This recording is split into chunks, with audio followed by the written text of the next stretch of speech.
job where my health care was affordable? Or what if I didn't have to have a job to have health care? What if I didn't have to get married or stay married to have health care? What if I could start taking college courses, quit my job, enroll in college to better my life? What if I quit my job so I can focus on starting my own business? And these are all things that people don't quite realize they can actually do because they're so committed, they're so tied to the system that we have, in which they are working their fingers to the bone just to make somebody else rich and survive another day. So we can do better than that. And I'm glad that that the Democratic Party seems to be united behind that message. It's just a matter of finding which person who can deliver it and then make that happen at the executive level. I've heard people often say that like the Trump, quote, tax break, unquote, it was another means of robbing from the poor to give to the rich. And that's what, I deal with a lot of, I'm in multiple organizations and I sit on multiple boards, and I see this, time in and time out where people are struggling, just like you described there. And we've got to find a way to distribute our wealth a little bit better in this country and to give people a chance. We have so many bright young people that, they're burdened with this huge debt because of their college tuition debts. And then you have companies that have exploited people by taking and charging outrageous interest rates on some of these debts that they've been able to get away with in cases. And I don't know. There must be a solution to help people, and it would help the economy too. And this, like you mentioned, and like all of us know, there is so much of our wealth tied up in the hands of so few. And if you go back and use some historical statistics and look at this, it's approaching and worse in some cases than it was right before the Great Depression. I'm not saying that's what we're headed toward, but that's the wealth is concentrated. There's too much concentration of the wealth in too few hands, and the middle class of this country is struggling, and the poor people who are at the bottom of the rung economically, it is a nightmare for them, and we've got to find a solution. I think Mayor Pete has got some great ideas. I want you to go ahead and tell some more different areas too here, and let's see what we can do to help him. Yeah, I just want to respond real quick. You're talking about young people. I'm a college professor, so I spend a good amount of time around young people. Now we're into Generation Z. Most of my students fall into that category. And man, this is such a talented, active, group of folks. And the idea that, the creativity that they have is going to be stifled by needing to get some job that pays X number of dollars to pay off their loans. They're going to be kind of stuck with that for, really the early adulthood years. I mean, they should be accumulating human capital, social capital, and economic capital. So, they're not going to really be able to go, in ways that prior generations were.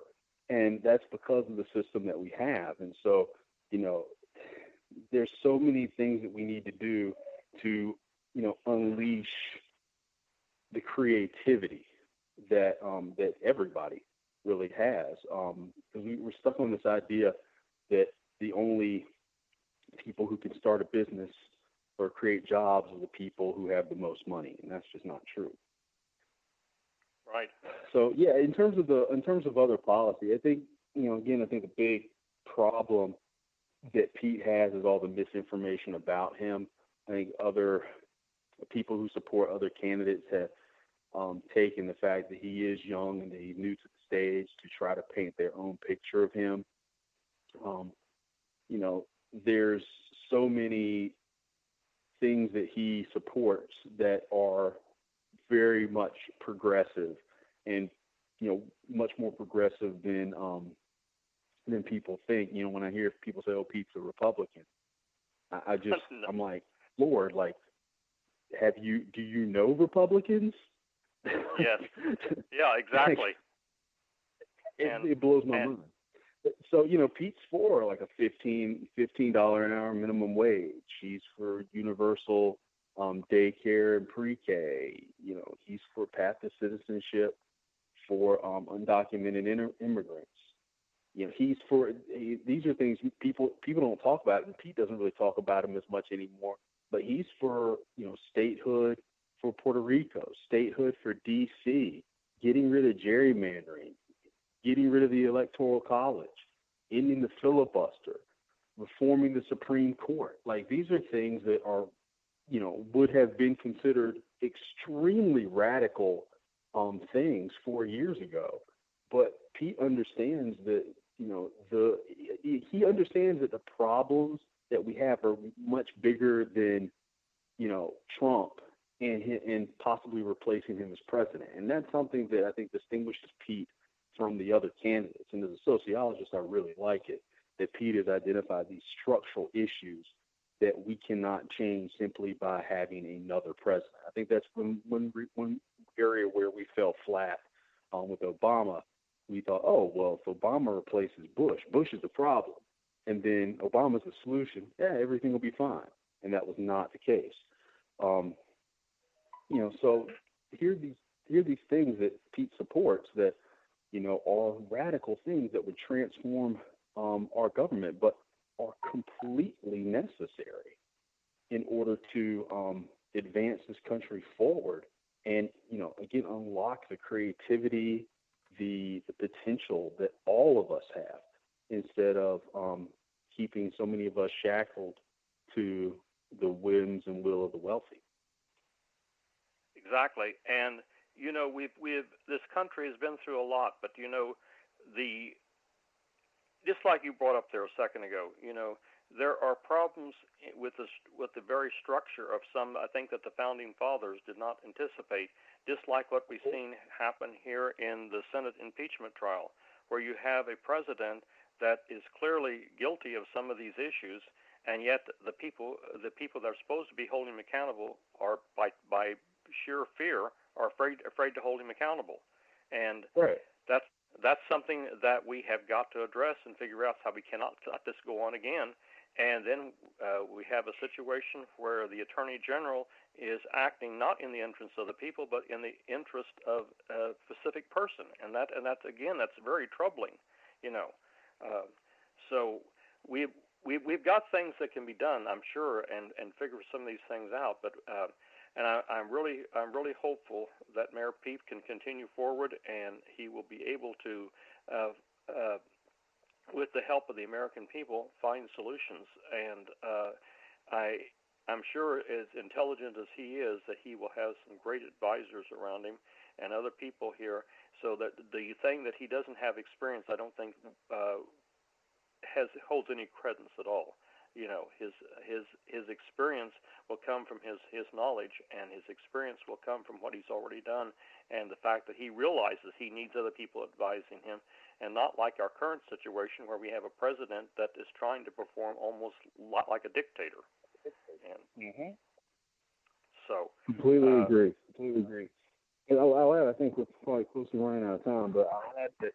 Yeah, we have about 2 minutes, I think, left here. If you can just wrap up here in a few minutes of where we stand. I mean, where you want the final thoughts of people to remember here. Sure. I encourage people to look into some of the things that he did in South Bend. There's been a lot of misinformation about like one or two things. I think he's been unfairly punished for, having the audacity to be a mayor of a town that actually, is diverse.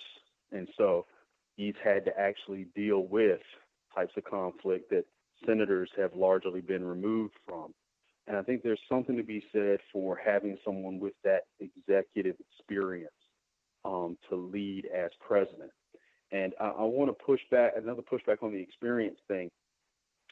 If we restrict our pool of presidential hopefuls simply to senators and maybe representatives who have gotten elected, then we are missing a large pool of people who are in red states who would have difficult time getting elected to statewide positions as senators and governors. Red state mayors are a huge pool of potential presidential hopefuls and leaders of the Democratic Party down the road. Think about, at least in my lifetime, the first two Democratic presidents in my lifetime were Jimmy Carter, current red state governor, Bill Clinton, governor of Arkansas. That's not happening again. Okay, the odds of the governor of Arkansas being a Democratic presidential hopeful is slim. I love Stacey Abrams, but the odds of her winning governor of Georgia and becoming president, it's going to be a really tough fight. So we have to look at the mayors in these red states as potential leaders. And people who are saying, well, Pete should just run for senator, or Pete should just run for governor, and then maybe he'll be ready to be president. If he wants to stay in Indiana, his home, that's a much tougher route compared to, let's say, Bernie Sanders, who is in a liberal, 93% white state, and a small liberal, 93% white state. And, he's just kind of coasted through re-election several times to stay in Washington. So we really have to expand our idea of who can lead this party. And Pete represents a new future. I think that, future presidential cycles, and hopefully we won't have a Democratic presidential primary again for another 8 years, but we're going to see a wonderful group of talented individuals coming from all over the country to run next time. And I'm really excited about the future of the party. And I think Pete will be a bridge to that future. Okay. Listen, Kate, thank you so much, Dr. Tyson, and I hope we get to talk again in the future here if Mayor Pete moves forward, and I'm sure he's going to move forward, and we can continue educating the voters, and we have a lot to do. So thank you for listening, and we hope you have enjoyed today's discussion. This has been CPRNF for Society Bites Radio, and I have been your host, Steve Ryan.